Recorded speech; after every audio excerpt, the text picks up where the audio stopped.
नमस्कार, सताज किचनमध्ये तुमचे मनापासून स्वागत आहे। आज मी तुम्हाला एकदम सोप्या पद्धतीने अंडा बिर्याणी कशी बनवायची हे दाखवणार आहे। अगदी कमी साहित्यामध्ये रेस्टॉरंट स्टाईल अंडा बिर्याणी कशी बनवायची हे मी तुम्हाला दाखवलेले आहे। चला तर मग आपण बनवून घेऊया अगदी कमी वेळेत बनणारी अशी अंडा बिर्याणी। अंडा बिर्याणी बनवण्यासाठी इथं मी 5 अंडे उकडवून घेतलेले आहेत। त्याला आपण चाकूच्या साहाय्याने असे कट मारून घ्यायचे आहे। तुम्ही चमच्यानेही मारून घेऊ शकता। आता इथं मी एक मोठा कांदा असा उभा कापून घेतलेला आहे। तो पहिल्यांदा आपल्याला फ्राय करून घ्यायचा आहे। त्यासाठी एका कढईमध्ये मी 2 चमचे तेल टाकून घेतले आहे। तेल गरम झाले की त्यामध्ये आपण उभा कापलेला कांदा टाकून घेणार आहोत आणि त्याला लालसर रंगावर तळून घेणार आहोत। कांदा लालसर झाला की आपण काढून घेऊया आणि त्याच तेलामध्ये आपण जे अंडे घेतलेले होते ते टाकून घेणार आहोत आणि अंड्यालाही आपल्याला छान लालसर रंगावर परतवून घ्यायचे आहे। अंडे थोडेसे परतवल्या गेले की आपण त्याला काढून घेणार आहोत। असे अंडे परतवून घेतले की बिर्याणीमध्ये एकदम छान लागतात। आता आपण त्याच कढईमध्ये 2 मीडियम साईजचे कांदे मी बारीक कट करून घेतलेले आहेत ते टाकून घेत आहे आणि त्यालाही आपण छान परतवून घेणार आहोत। कांदे लवकर परतावे त्यासाठी इथे मी थोडेसे मीठ टाकून घेतले आहे। आता आपण त्याला छान लालसर रंगावर परतवून घेतले आहे। कांदा लालसर झाला की यामध्ये 1 चमचा लसूण अद्रकची पेस्ट टाकून घेऊ आणि तिलाही थोडंसं परतवून घेऊया। आता इथं मी 2 हिरव्या मिरच्या उभ्या कट करून घेतल्या आहे त्या टाकून घेतल्या आणि 1 टोमॅटो बारीक कट करून घेतला होता तोही टाकून घेते आणि त्यालाही थोडंसं परतवून घेते। आता आपण इथे मसाले टाकून घेणार आहोत।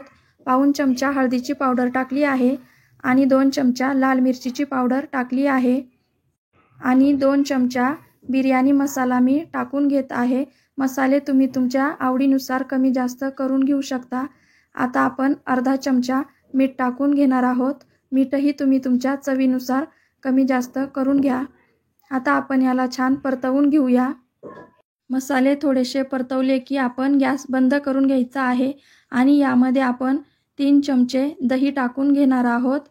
आपण जर गॅस चालू असताना दही टाकले तर दही फुटण्याची शक्यता असते, त्यामुळे गॅस बंद करून घ्यायचा आणि मग दही टाकून घ्यायचे। आता दही टाकल्याच्या नंतर आपण छान परतवून घेऊ आणि गॅस चालू करून घेऊया। दही टाकल्याच्या नंतर ते आपल्याला छान परतवून घ्यायचे आहे, नाहीतर बिर्याणी जास्त आंबट लागते। आता आपण यामध्ये अर्धा ग्लास पाणी टाकून घेणार आहोत आणि त्याला छान मिक्स करून घेणार आहोत। आता मसाल्यातून तेल सुटेपर्यंत आपल्याला त्याला शिजवून घ्यायचे आहे। मसाल्यामध्ये छान तेल सुटलेले आहे। आता आपण जे अंडे फ्राय केले होते ते यामध्ये टाकून घेऊया आणि मसाल्यामध्ये त्याला छान मिक्स करून घेऊया। सर्व अंड्याला छान मसाला लागला गेला पाहिजे, म्हणजे अंडा बिर्याणी खाताना एकदम छान लागते। आता आपण याला 2-3 मिनिटं शिजवून घेऊया आणि भात बनवून घेऊया। भात बनवण्यासाठी इथं मी 1 ग्लास बासमती तांदूळ घेतलेला आहे। तुम्ही कुठलाही तांदूळ वापरू शकता। मी या ग्लासाच्या मापाने 1 ग्लास तांदूळ घेतलेला आहे।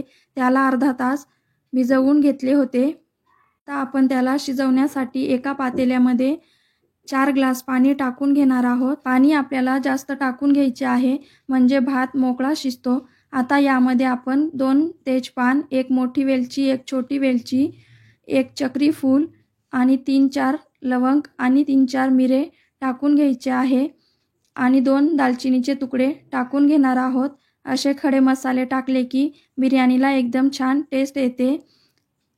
आता इथे मी 3 चम्मच मीठ टाकून घेतले आहे आणि अर्धा लिंबू याच्यामध्ये पिळून घेत आहे।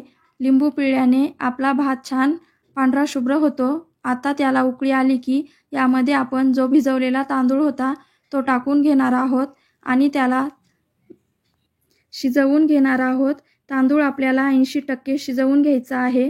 आता आपला तांदूळ शिजला गेलेला आहे, तो साईडला ठेवून घेऊया आणि आपण जी भाजी बनवली होती त्यातील अर्धी भाजी अशी वाटीमध्ये काढून घेणार आहोत आणि अर्धी भाजी कढईमध्ये ठेवून घेणार आहोत।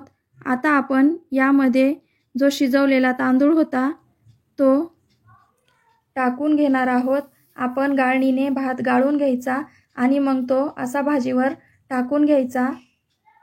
अर्धा भात आपण इथे टाकून घेणार आहोत आणि नंतर जी भाजी आपण काढली होती ती परत त्याच्यावरती टाकून घ्यायची आहे. आता आपण सर्व भाजी इथे टाकून घेणार आहोत. भाजी टाकून झाली की जो अर्धा भात राहिला होता तोही याच्यावरती आपल्याला टाकून घ्यायचा आहे. सर्व भात टाकून झाला की इथं मी फूड कलर टाकत आहे. फूड कलरमध्ये मी हिरवा आणि केशरी कलर वापरलेला आहे. तुमच्याकडे जर असेल तर तुम्हीही टाका, नाहीतर स्किप करा. आता आपण याच्यावरतून कोथिंबीर, कांदा जो आपण पहिल्यांदा तळून घेतला होता तो टाकून घेणार आहोत. आणि आता आपण एका गॅसवर असा तवा ठेवून घ्यायचा आहे आणि त्यावर आपण जी बिर्याणी बनवलेली आहे ती ठेवून घ्यायची आहे आणि वरतून थोडेसे तूप टाकून घ्यायचे आहे आणि याला झाकून ठेवायचे आहे. आता आपल्याला फुल गॅसवर 5 मिनिटं आणि एकदम लो गॅसवर 10 मिनिटं बिर्याणीला दम देऊन घ्यायचा आहे. 15 मिनिटांनी आपली बिर्याणी छान तयार होते. तुम्हाला माझी रेसिपी आवडली असेल तर व्हिडिओला लाईक करा, शेअर करा आणि आतापर्यंत तुम्ही माझ्या चॅनलला सबस्क्राईब केले नसेल तर कृपया सबस्क्राईब करा. अशा सोप्या सोप्या रेसिपीज बघण्यासाठी बेल आयकॉनवर क्लिक करा. आता आपली बिर्याणी छान तयार झालेली आहे. तुम्हीही या प्रकारे नक्की बिर्याणी बनवा आणि आवडल्यास मला कमेंट करून कळवा. तुम्ही ही रेसिपी वेळात वेळ काढून पाहिली त्याबद्दल तुमचे खूप खूप धन्यवाद.